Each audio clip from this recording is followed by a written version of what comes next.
अस्सलामुअलैकुम। मेरा नाम आयत ज़हरा है। मैं आज जो आप लोगों के सामने तकरीर पेश करना चाहूँगी जिसका मौज़ू है सुखन नमाज की अहमियत। मुअज़्ज़ज़ सामीईन कराम, वो कौन सा अमल है जो सरवरे कायनात नबी करीम सल्लल्लाहु अलैहि वसल्लम की आँखों की ठंडक है? वो कौन सा अमल है जो मुसीबत और परेशानी में मोमिन के वक्त मोमिन के दिल को सुकून पहुंचाती है?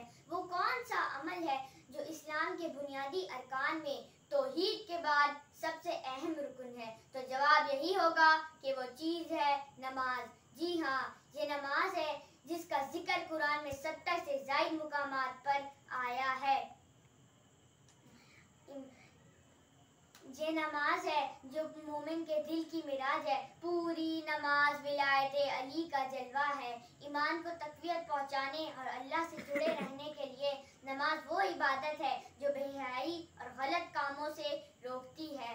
ये एक सजदा जिसे तू गिरां समझता है, ये एक सजदा जिसे तू गिरां समझता है, हजार सजदे से देता है आदमी को निजात। नमाज वो वाहिद हुक्म है जिसे अल्लाह ने वही के जरिए नहीं उतारा बल्कि अपने महबूब हज़रत मोहम्मद सल्लल्लाहु अलैहि वसल्लम को आसमान पे बुलाकर तोहफे में दिया।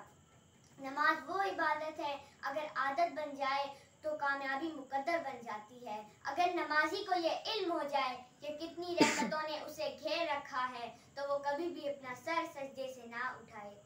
वो इश्क़ नमाज सिखा मुझको या रब, वो इश्क़ नमाज सिखा मुझको या रब, जिस नमाज में सिर्फ तू मिले मुझे।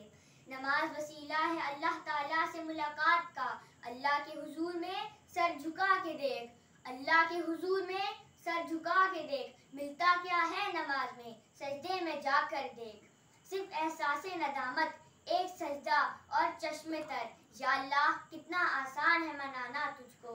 आखिर में बस इतना कहना चाहूँगी कि अल्लाह मुझे ऐसा नमाजी बना दे, कि अल्लाह मुझे ऐसा नमाजी बना दे फिर नमाज पढ़े बगैर मेरा गुजारा ना हो।